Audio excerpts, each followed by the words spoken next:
Dear student, नमस्ते।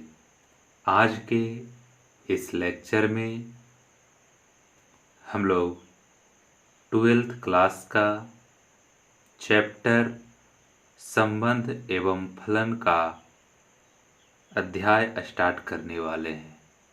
आज के इस टॉपिक में बहुत ही अच्छा क्वेश्चन करवाने वाले हैं।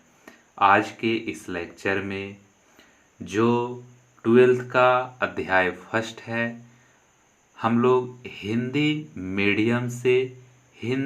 मीडियम के माध्यम से हम लोग पढ़ेंगे। बच्चों, इस लेक्चर का खास बात यह है कि आप कहीं भी किसी तरह से पढ़े हों तो प्लीज़ एक बार आप इसे भी देखकर देखें, आपको बहुत ही बेहतर ज्ञान मिलेगा। संबंध एवं फलन बहुत ही अच्छा टॉपिक है। इससे क्वेश्चन हर हालत में बनता ही बनता है।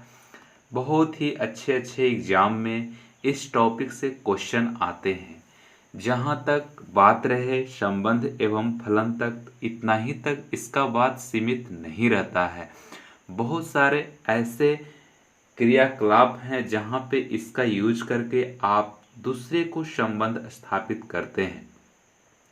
बच्चों, आज हम 12th क्लास का संबंध एवं फलन पढ़ रहे हैं। हम लोग या इस चैनल पर हम बता चुके हैं 11th क्लास के संबंध एवं फलन। वहाँ पे कुछ और पढ़ना था, यहाँ पे कुछ और पढ़ना है। ये नहीं कि आप 11th में पढ़ लिए हों तो इसको छोड़ दें। वहाँ पर एप्लीकेशन अलग था और 12th में एप्लीकेशन अलग है। तो बच्चों, 11th में आपने क्या सीखा था? 11th में आपने क्या सीखा था? हमें शॉर्टकट में बताएं। बताने से बहुत ही आपको नॉलेज प्राप्त होगा, क्योंकि आपके ध्यान में ये बात नहीं आएगा तो आपको लगेगा कि एक बार ज़रूर हमको घर पे जाकर एक बार देखना है, जिसके चलते से आपका रिवीजन भी कंप्लीट हो जाएगा। तो आइए हम लोग थोड़ा सा चर्चा हम कर लेते हैं कि सबसे पहले 11th क्लास में हमने क्या पढ़ा था।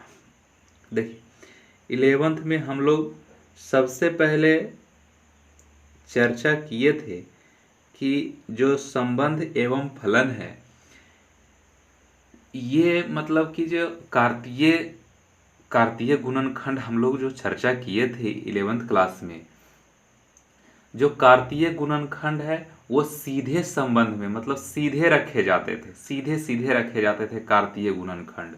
अब देखिए, यहाँ पे हम बहुत ही स्लो हम पढ़ाएंगे, किसी तरह का कोई कन्फ्यूजन नहीं होगा। आप ध्यान में हटा दें कि आप फ्री पढ़ रहे हो, आप समझिए कि हम पेड कोर्स पढ़ रहे हैं।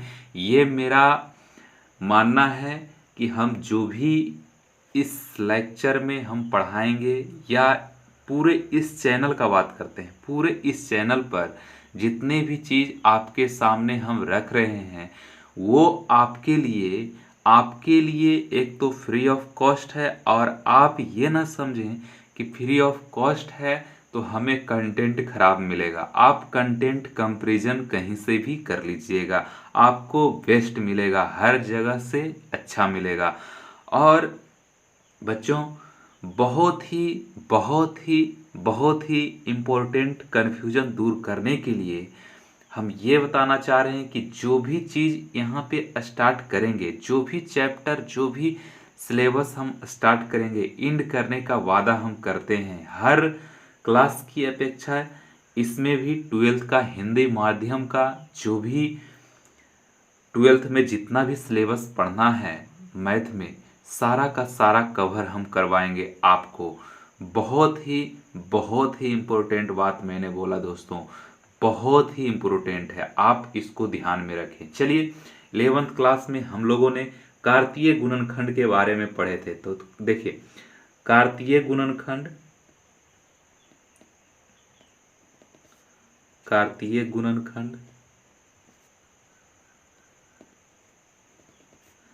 कार्तीय गुणनखंड मतलब सीधे थे।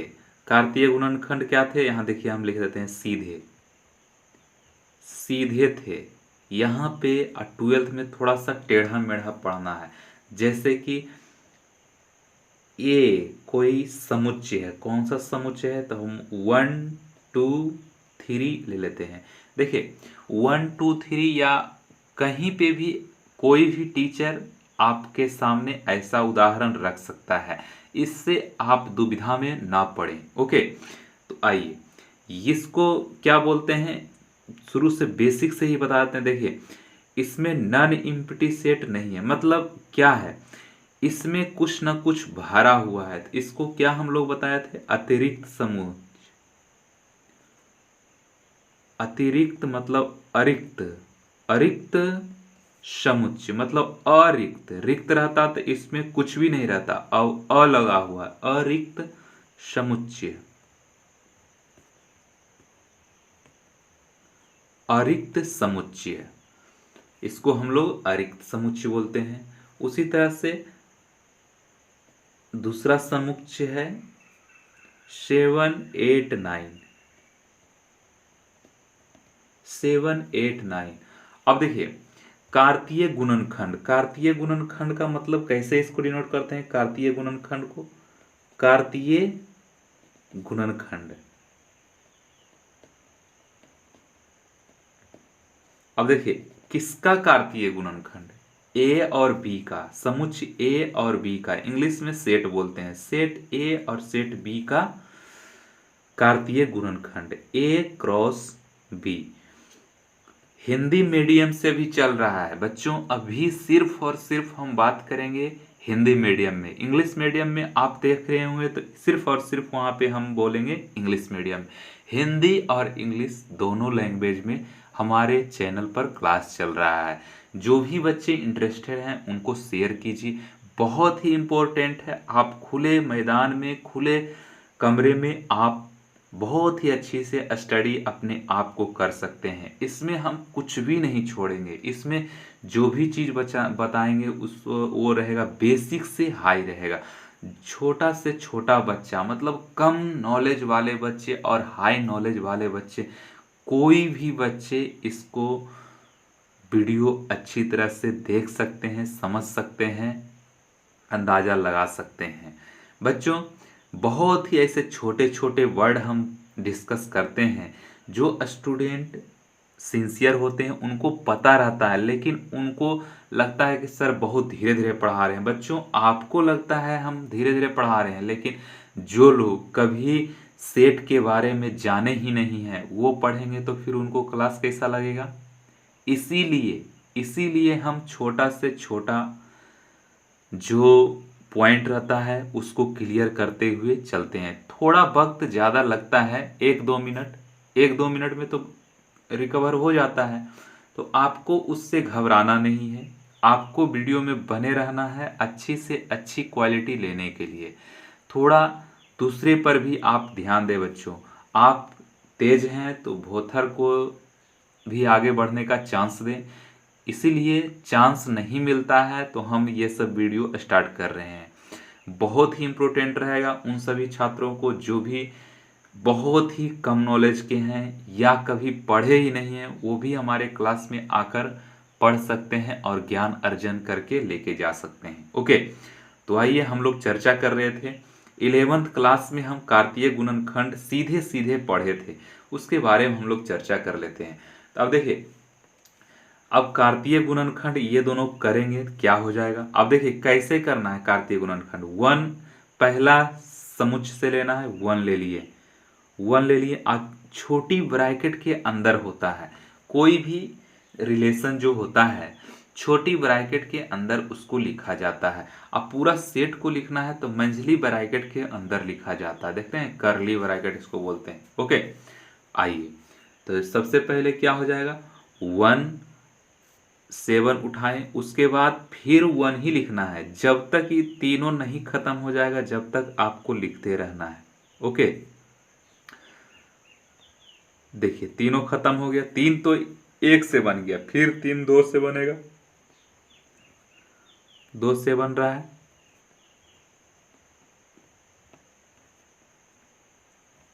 2 से बन रहा है, 2 से कहाँ तक बनेगा, 9 तक। अब तीसरा 3 से बनेगा, 3 7 3 8 और 3 9। ओके, तो ये मेरा हो गया रिलेशन, कार्तीय गुणनखंड का ये पूरा रिलेशन है, मतलब सीधा सीधा पढ़े हैं। जैसे हम देखें, इसका हम थोड़ा सा हम कहें कि बेसिक हम बताते हैं। इसका पहला पहला जो वर्ड है, चाहे पहला एलिमेंट है दूसरा एलिमेंट है, तो इसको हम क्या बोलते थे, तो पहला अवयव। अब देखिए यहां लिख रहे हैं पहला अवयव,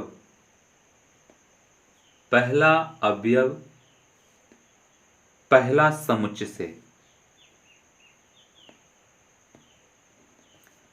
पहला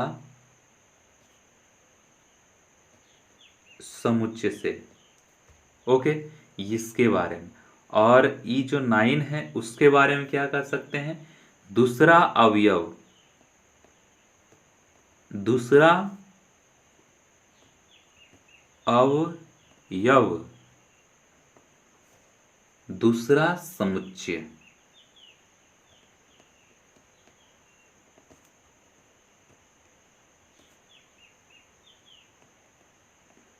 दूसरा समुच्चय, इसको बोलते हैं पहला अवयव पहला समुच्चय, इसको बोलते हैं दूसरा अवयव दूसरा समुच्चय। थोड़ा सा यहाँ पे अवयव को इस टाइप से कर लीजिएगा, अच्छा रहेगा आपका। ओके, अब देखिए हम लोग तो ये इतना चीज 11th में पढ़ चुके थे। ओके, हम लोग एक बार रिवीजन कर चुके हैं। ओके, चलिए अब हम लोग संबंध एवं फलन 12th के चैप्टर पे आते हैं। संबंध एवं फलन, सबसे पहले हम जानेंगे किसके बारे में, संबंध के बारे में जानते हैं।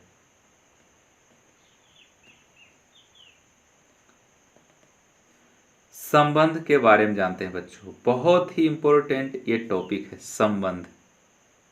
ओके, संबंध जो टॉपिक है इसमें हम लोग जानेंगे कैसे कैसे संबंध जनरेट होता है।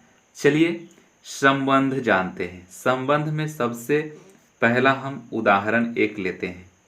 आपको नहीं दिख रहा होगा, थोड़ा सा वेट कीजिए, आपको दिखेगा। हम लोग क्या पढ़ रहे हैं बच्चों, संबंध। याद रखिएगा और टॉपिक को साथ में लेके चलेंगे। चलिए हम समुच्चय ए लिखे यहाँ पे, ओके, और यहाँ पे समुच्चय बी है, समुच्चय बी। इसका जो एलिमेंट है, इसमें जो वर्ड है लिखा हुआ 7 8 9 है। ओके, ये हम लोग इसको क्या बोलते हैं, ये इसको बोलते हैं समुच्चय।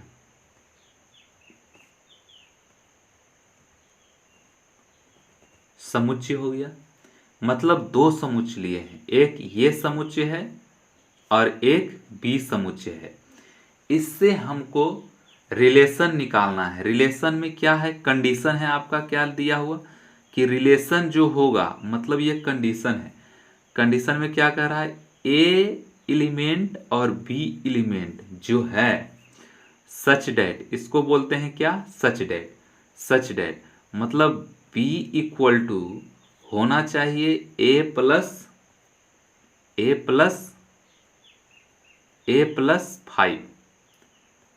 और ए जो बिलोंग करेगा, ए कहाँ से लिखेंगे, ए बिलोंग्स करेगा समुच्चय ए से। समुच्चय ए बिलोंग्स करेगा, ई कैपिटल ए है, ये स्मॉल ए है, मतलब ई जो है समुच्चय क्या लिखे हैं यहाँ से, और ये जो है इसका है। तो अब देखिए रिलेशन जो है हमको फाइंड आउट करना है, ए बी हमको निकालना है। कहाँ से निकालना है, बी इक्वल टू हम जान रहे हैं कि a+5 लेके हमको चलना है, और ए हमको कहाँ से लेना है, तो समुच्चय ए का जो एलिमेंट है उसी से हमको ए प्राप्त करना है। ओके, तो आइए सबसे पहले रिलेशन हमको फाइंड आउट करना है। तो सबसे पहले हम लिखते हैं कंडीशन क्या था, यहाँ देख रहे हैं, देखिए लिख रहे हैं, थोड़ा सा इधर देखिए, बी है, बी इक्वल टू हमको क्या दिया हुआ है, a+5, a+5 है। ओके, अब देखिए हम यहाँ पे a इक्वल टू सबसे पहले 1 रख रहे हैं। 1 हम कहाँ से लिए हैं, इसी से बिलोंग कर रहा है, a से, तो 1 लिए हैं। तो 1 लेंगे तो b इक्वल टू क्या हो जाएगा हमारा, b इक्वल टू हो जाएगा 1+5। ओके, 1+5 हो जाएगा मतलब 6। चलिए उसी तरह से हम a इक्वल टू 2 लेंगे, a इक्वल टू 2 लिए तो b इक्वल टू कितना हो जाएगा, 2+5 हो जाएगा, मीन्स 7 हो जाएगा। उसी तरह से a इक्वल टू हम ले लिए 3, तो b इक्वल टू क्या हो जाएगा, 3+5 मतलब कि 8। ओके, यहाँ तक कोई confusion, are you ready? Okay, चलिए यहाँ तक हम लोगों ने जान गए, मतलब a और b का वैल्यू निकल गया। तो इसी से हम रिलेशन लिख सकते हैं। इसी से कौन सा रिलेशन लिख सकते हैं, तो हम लिख सकते हैं कि जैसे कि a और b, मतलब कि जो रिलेशन है, रिलेशन किससे मिलेगा, तो ए बी का पार्ट है, उसी टाइप से हमको लिखना है। ओके, तो अब देखिए ए और बी के जगह पे क्या क्या लिखेंगे, ए के जगह पे हम 1 लिखे हैं तो बी के जगह पे 6 हो जाएगा। उसी टाइप से ए के जगह पे 2 लिखे हैं यहाँ से, तो बी के जगह पे 7 हो जाएगा। उसी टाइप से 3 यहाँ पे लिखते हैं तो बी के जगह पे 8 हो जाएगा। तो ये मेरा फाइनल रिलेशन हो गया, ये मेरा फाइनल रिलेशन हो गया। ओके, अब देखिए ये मेरा जो फाइनल रिलेशन आया है वो किस कंडीशन से आया है, तो इस कंडीशन से आया है, इस कंडीशन से। तो बच्चों जो हम देखिए इसमें जो भी बात हम लिख रहे हैं, अब यहाँ से तो पूरा हम ये रिलेशन लिख दिए हैं, लेकिन हमको इसमें चेक करना है कि ये हमारा सही है कि गलत है। ओके, तो हमें इसका जानकारी होना चाहिए कि गलत है या सही है। तो कैसे हम चेक करेंगे, तो देखिए यहाँ पे जो है रिलेशन हम सबका यहाँ पे दिया हुआ है। अब देखिए 1 का 6 से है रिलेशन, कहीं देखिए तो यहाँ से कहीं मैच कर रहा है, कहीं नहीं मैच कर रहा है। तो ये हमारा देखिए यहाँ पे हम रेड पेन से यहाँ डिनोट कर रहे हैं, ये हमारा ये नहीं होगा। और 2 और 7 से ऐसे मैच कर सकता है, 2 और 7 से मैच कर सकता है, तो ये जो है रिलेशन हो सकता है। 3 और 8 से मैच करेगा, ये रिलेशन हो सकता है, लेकिन ये रिलेशन हमारा नहीं होगा। तो फाइनल जो आंसर होगा उसमें सिर्फ और सिर्फ 2 ही को लिखना है, एक को हटा देना है, क्योंकि वो मैच नहीं कर रहा है, वो सेटिस्फाई ही नहीं कर रहा है, उसको क्यों लिखेंगे। चलिए तो इसको हम यहाँ पे लिख देते हैं। तो यही मेरा फाइनल जो है रिलेशन हो गया, यही मेरा फाइनल रिलेशन हो गया। अब देखिए ये जो है क्रमित युग्म ये नहीं है, इसको कह सकते हैं क्या, ये संबंध है, ये संबंध है, उसी टाइप से मतलब कुछ भी बोल सकते हैं आप। ओके, मतलब अपने वर्डों में बोल सकते हैं। चलिए, और इसमें जैसे कि हम संबंध के बारे में पढ़ रहे थे, इतना आपका आंसर आ गया, तो हम इसको किस भाषा में, वर्ड में हम लिखना चाहते हैं, शब्द में, तो कैसे लिखेंगे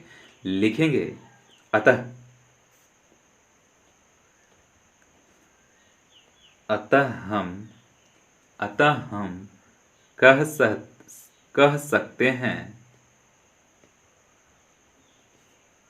सकते हैं कि संबंध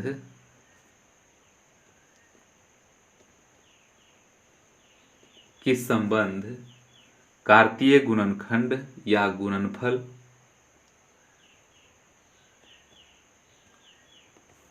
कार्तीय गुणनफल, कार्तीय गुणनफल का, कार्तीय गुणनफल का एक, कार्तीय गुणनफल का एक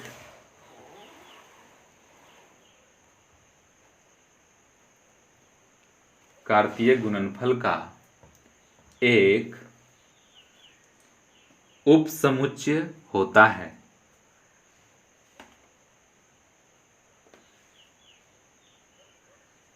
गुणनफल का एक उपसमुच्चय,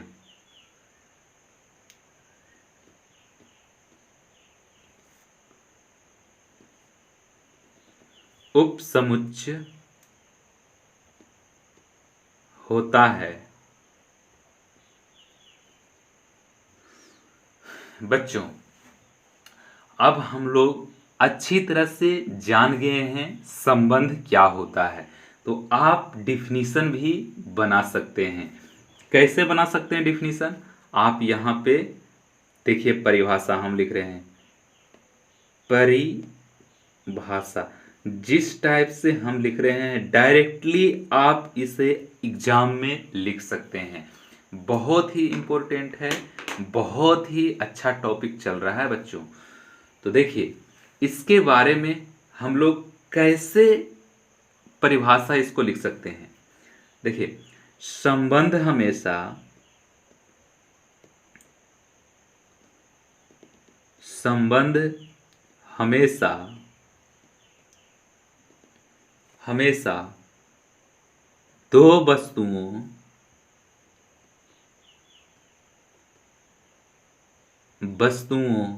या देहाती लैंग्वेज में बोल सकते हैं दो चीज, कोई भी दो चीज एक में संबंध स्थापित नहीं हो सकता। कोई भी दो चीज लेना पड़ेगा, दो वस्तु लेना पड़ेगा। संबंध हमेशा दो वस्तुओं के बीच होता है।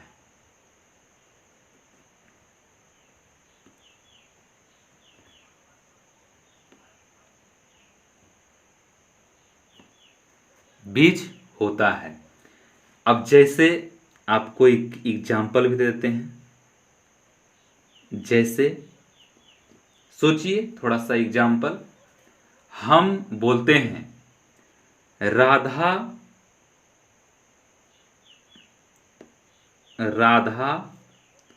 रामू का, राधा रामू का माता है। ओके, अगला जो ये तो हो गया आपका वर्ड में, मतलब शब्द में। ओके, अब हम लोग टेक्निकल का जो शब्द है उसको हम लोग ज्ञात करते हैं। जैसे हम कहते हैं कि जो एम एन है, एम एन वर्ड ले लिए, मतलब एम एन, जो MNOP करते हैं वो एम एन है। एम एन ST के समानांतर है।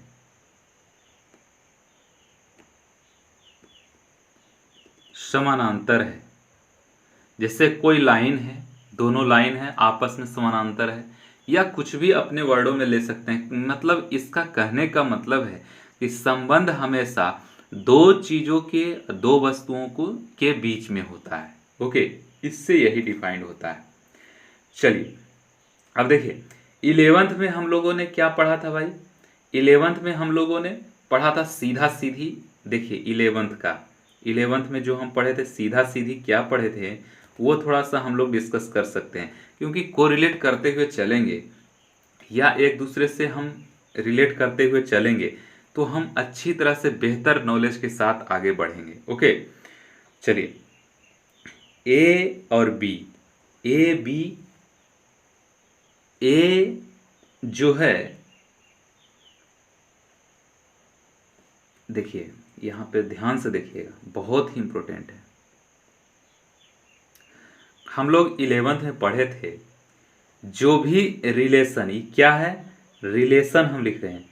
जो भी रिलेशन हम पढ़े थे 11th में वो ये दोनों सेम था, मतलब कि ए के जगह पे बी तो लिखा हुआ लेकिन ए ही का एलिमेंट बी में भी है, ए ही का एलिमेंट बी में है, ये याद रखिएगा। यही समानांतर है 11th और 12th में।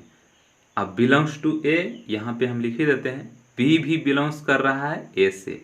अब देखिए जो भी आप रिलेशन लिखे हैं उसका समुच्चय ए दोनों समुच्चय, मतलब जो समुच्चय ऊपर लिखे थे दोनों में सेम वर्ड है, same word, number of word और सेम चीज है। इसी चीज के बारे में हम लोग पढ़े थे 11th क्लास में। और 12th में हम लोग क्या पढ़ रहे हैं 12th में? अब देखिए 12th में जो रिलेशन है, कैसा रिलेशन है 12th में जो रिलेशन है वो देखिए कैसा है।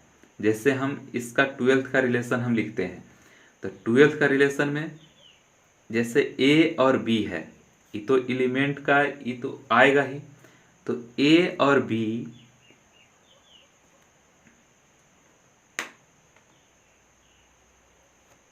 ए और बी, ए और बी, ए भी बिलोंग्स कर रहा है ए से और बी भी बिलोंग्स कर रहा है ए से। अब देखिए इसमें इसमें जो भी वर्ड हम लिए हैं, जैसे कि आप देख सकते हैं, जैसे इसमें बात यहाँ पे आती है कि यहाँ पे जो भी वर्ड हम ए लिए हैं वो ए नहीं रहेगा, यहाँ पे बी हो जाएगा। ओके, यहाँ पे बी हो जाएगा, मतलब कि जो भी आप क्लास में पहले पढ़ चुके हैं, आप इस टाइप से क्लास में पढ़ चुके हैं तो 12th में इस टाइप से पढ़िएगा आपके सिलेबस के अनुसार, क्योंकि जो इंडियन बोर्ड है हर एक स्टेट में अलग अलग होता है, थोड़ा सा ध्यान रखिएगा। हो सकता है आप इस रिलेशन को पहले पढ़ चुके हों या इस रिलेशन को अभी पढ़ रहे हों। ओके, तो मैं लेकर चलूँगा इस रिलेशन को। ये रिलेशन आपके 12th में अभी पढ़ना है। अभी कुछ दिन पहले सिलेबस थोड़ा सा बदला है, उसमें आप देख सकते हैं दोनों सेट सेम हैं। देखिए यहाँ पे उदाहरण हम आपको दे सकते हैं, जैसे 11th का उदाहरण है, इसका उदाहरण और इसका उदाहरण। अब देखिए यहाँ पे आपको क्लियर कट बता देते हैं कि आप जेहन में रखिए यही बात, जो चीज़ हम 11th में बताए थे वो 12th का कर दीजिए और जो 11th के बताए थे वो 12th में कर दीजिए। ओके, तो आइए 11th का सबसे पहले उदाहरण देख लेते हैं। जैसे कि 1 2 3 है और दूसरा में है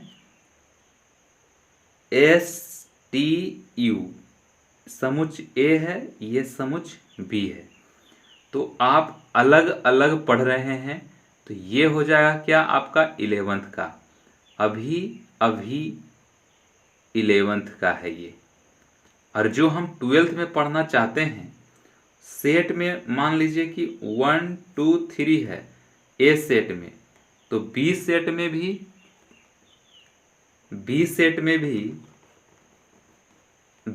में भी आपको 1 2 3 ही देखने को मिलेगा। थोड़ा सा यहाँ पे 11th का ये कर लीजिएगा, 12th का ये कर लीजिएगा, सेम बात है, कोई हड़बड़ाने का जरूरत है ही नहीं। अब बच्चों जो हम अभी चर्चा करेंगे, अब देखिए हमें क्या पढ़े थे, हमें क्या पढ़ना है वो हमें जानकारी हो चुका है। तो सबसे पहला टॉपिक आप डाल लीजिए। टॉपिक का आज का जो टॉपिक है उसका नाम है संबंध का प्रकार। संबंध का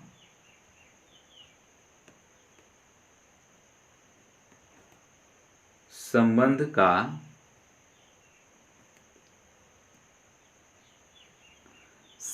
का प्रकार जानेंगे। हम लोग परिभाषा जान चुके हैं।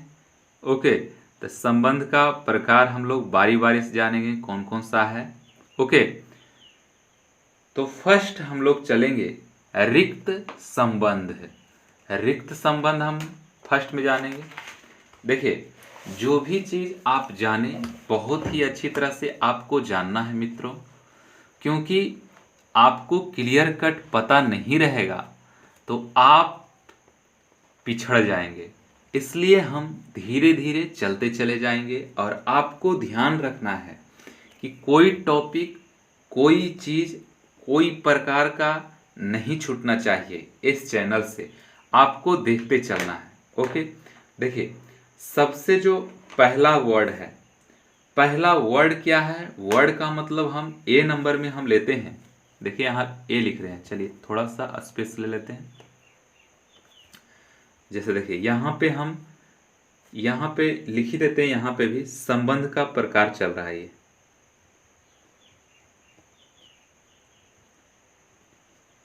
संबंध का प्रकार, संबंध का प्रकार चल रहा है। बहुत ही इंपॉर्टेंट टॉपिक है। चलिए, संबंध का प्रकार चल रहा है। सबसे फर्स्ट मतलब ए में हम लिए हैं क्या? रिक्त संबंध। रिक्त संबंध है। रिक्त संबंध क्या होता है, इसके बारे में हमको जानकारी चाहिए। अच्छी तरह से सुनिएगा, बहुत ही अच्छी तरह से सुनिएगा, क्योंकि क्लियर आपको पता होगा तभी आप इसका पूर्ण रूपेण से क्वेश्चन सॉल्व कर सकते हैं। ओके, रिक्त संबंध। सबसे पहले सेट ये हम यहाँ पे लिखे हैं और सेट बी हम यहाँ पे लिखे हैं। ओके, ये कौन सा सेट है? सेट ए है, ये है set B. Okay, set A में हमारा जो सेट ए, अब देखिए, सेट ए में हम लिए हैं 1 2 3 4। बी में कुछ भी नहीं लिए, इसको हम कुछ भी नहीं लिए। ओके, आप देखते चलिएगा कैसे हम बता रहे हैं। अब हमको इसमें कुछ भी वर्ड आपको पता नहीं है तो हम यहां लिख रहे हैं। आप देखिएगा, ए में हमें क्या क्या है, कौन कौन सा वर्ड है? 1 है, 2 है, 3 है, 4 है। ओके, समझ में आ रहा है ना? समझते रहिएगा। इसका कंडीशन क्या है कि ए और बी, कंडीशन के साथ समझिए।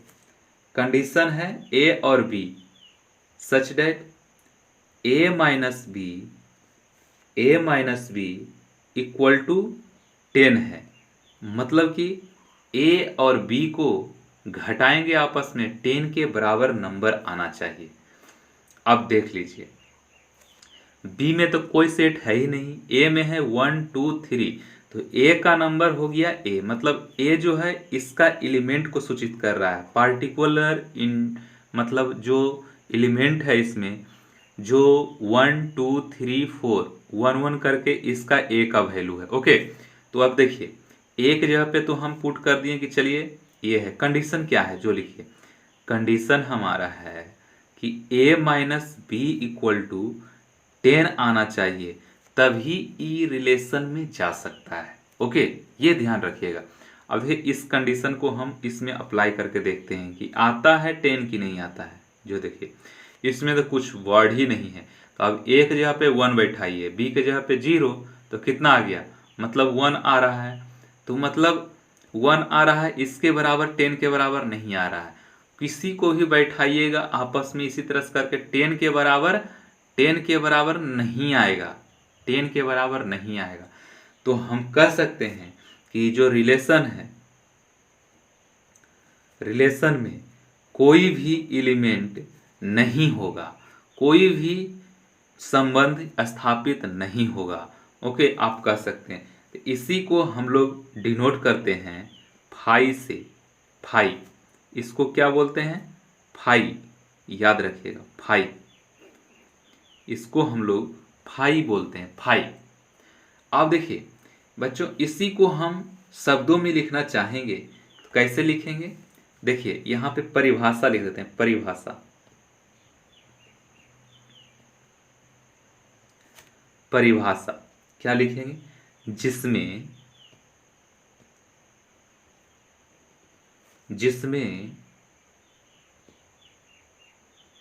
कोई क्रमित युग्म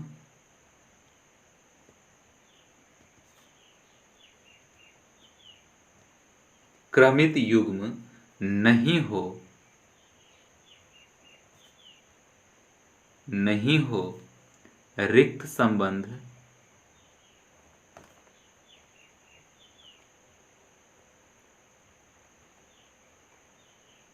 रिक्त संबंध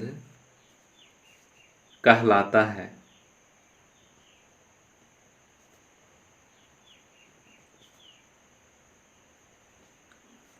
रिक्त संबंध कहलाता है जिसमें कोई क्रमित युग्म है, कोई नहीं है, हो नहीं हो, रिक्त संबंध कहलाता है।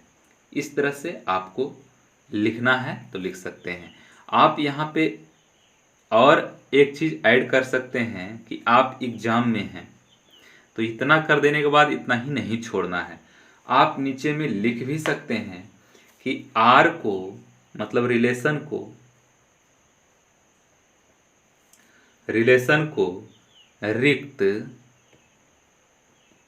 रिक्त तब कहेंगे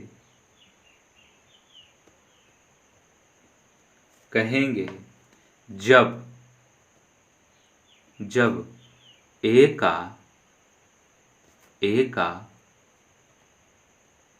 कोई भी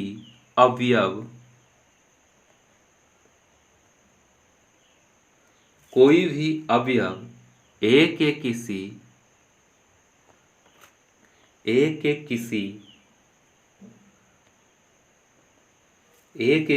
भी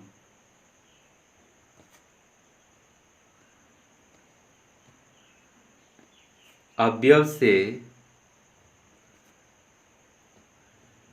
संबंधित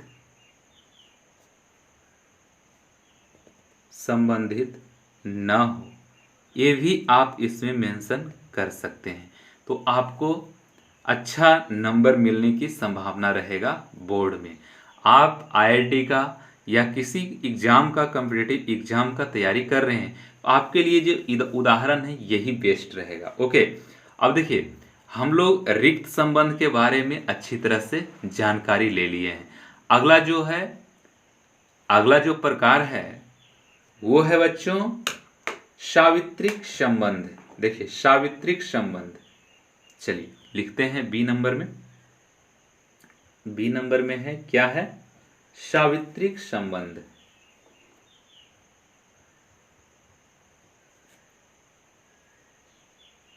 सावित्रिक संबंध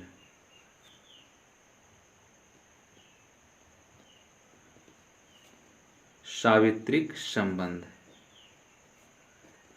नोट्स बनाते चलिएगा और समझते चलिएगा। Are you clear? रेडी? चलिए, सावित्रिक संबंध में हम लोग क्या जानेंगे, कैसे जानेंगे, वो यहाँ आप देखते रहिएगा। अब देखिए जैसे सावित्रिक संबंध जानने से पहले हम इसका परिभाषा डायरेक्टली आपको लिखते हैं, उससे ज़्यादा आपको क्लियर कट पता चलेगा। जैसे देखिए लिख रहे हैं हम, यदि ए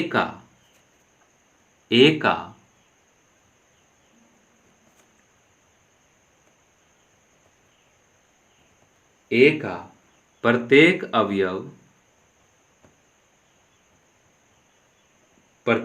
अवयव ए के सभी अवयवों से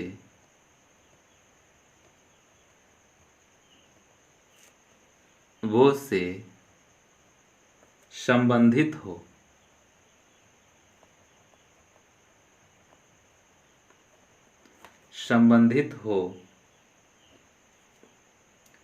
तब हम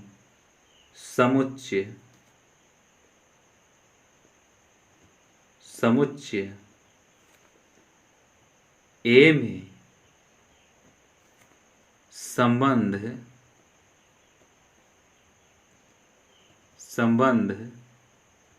आर को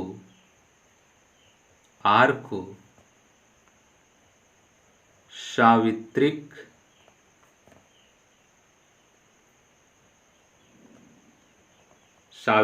संबंध कहेंगे।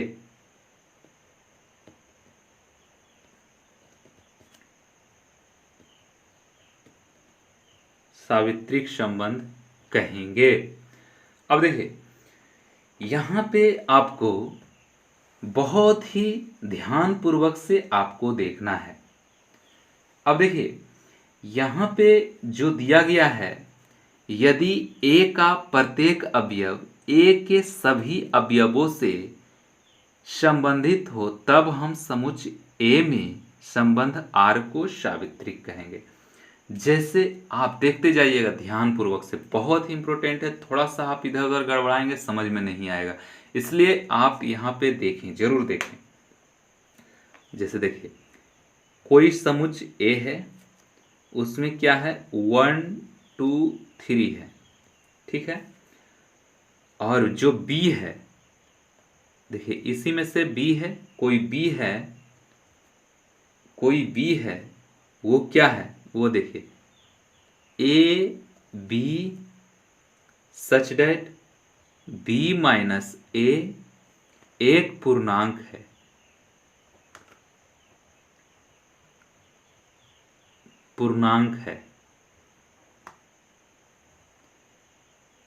ठीक है। इतना बी में लिखा हुआ है। अब देखेंगे दोनों सेटिस्फाई कर रहा है कि नहीं। अब देखिए, बी पूर्णांक है, बी माइनस ए एक पूर्णांक है। चलिए, कैसे हम पता करेंगे वो हम यहां पे अच्छी तरह से देखेंगे। सबसे पहले रिलेशन निकाल लेते हैं। ए और ए का रिलेशन क्या हो जाएगा, ए समुच्चय और एक समुच्चय और ए ही है, उसका रिलेशन क्या हो जाएगा, 1 1 से करेगा, 1 2 से करेगा, 1 3 से करेगा, ओके। उसी तरह से 2 पहले 1 से करेगा, उसी तरह से 2 पहले 2 से करेगा, उसी तरह से 2 3 से करेगा, उसी तरह से 3 1 से करेगा, उसी तरह से 3 2 से करेगा, उसी तरह से 3 3 से करेगा। इतना रिलेशन बनेगा, ओके, जब ए और ए दो समुच्चय रहेगा तब, ओके। अब इसी में हम लोग कार्तीय गुणनखंड या गुणनफल निकालने के लिए सोचेंगे, तो कैसे निकालेंगे कार्तीय गुणनखंड कैसे निकालेंगे, आर को ए क्रॉस ए करके, यही ना कर सकते हैं, ए क्रॉस ए करना है।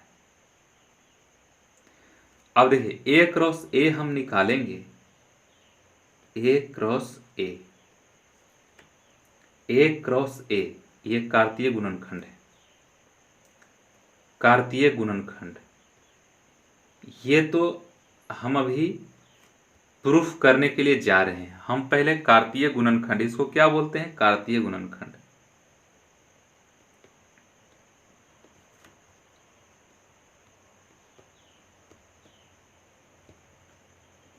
कार्तीय गुणनखंड, इसमें हम लोग क्या लिखेंगे, देखिए ध्यानपूर्वक से आप देखिएगा। कार्तीय गुणनखंड भी उसी टाइप से होगा जिस टाइप से हम पहले पढ़ चुके हैं। तो कार्तीय गुणनखंड ए क्रॉस ए करेंगे, ए से ए में दोनों एलिमेंट सेम है, सेम सेम हो जाएगा। ओके, सेम सेम हो जाएगा।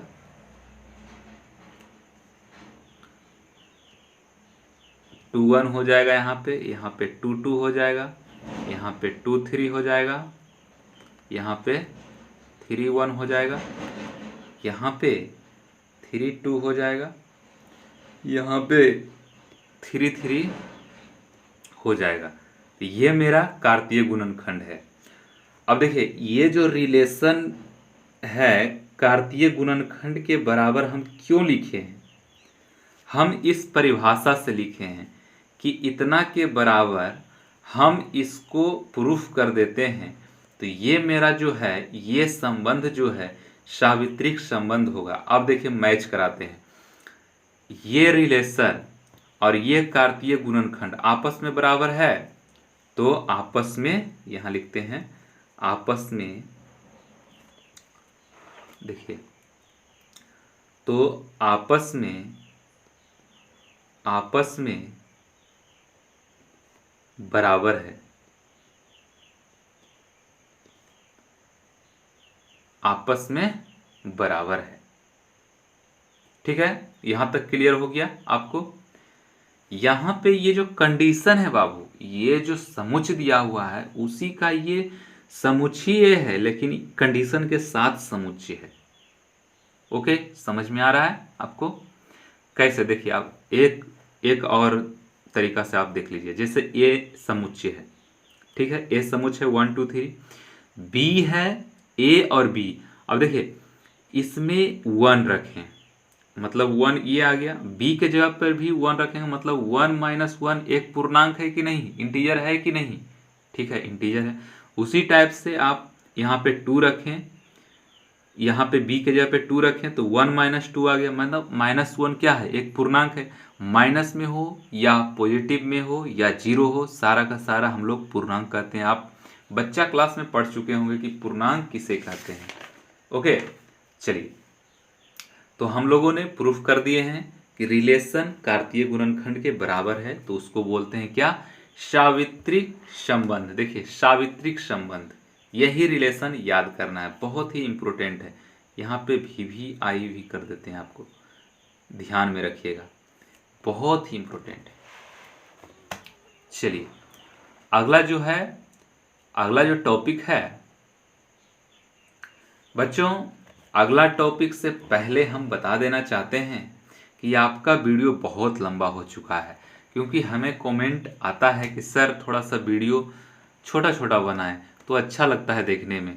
तो बच्चों, ये थोड़ा सा वीडियो हो चुका है आगे, इसलिए इस वीडियो में इतना ही, और इसी तरह के वीडियो में बने रहने के लिए अगले वीडियो भी देखें। और बच्चों, आपको तहे दिल से अच्छा लग रहा है तो ज़रूर से ज़रूर शेयर करें, इस चैनल को बढ़ाएं, क्योंकि बहुत ही मेहनत कर रहे हैं दोस्तों, बहुत ही मेहनत आप ही के लिए है, आप ही सबों के लिए।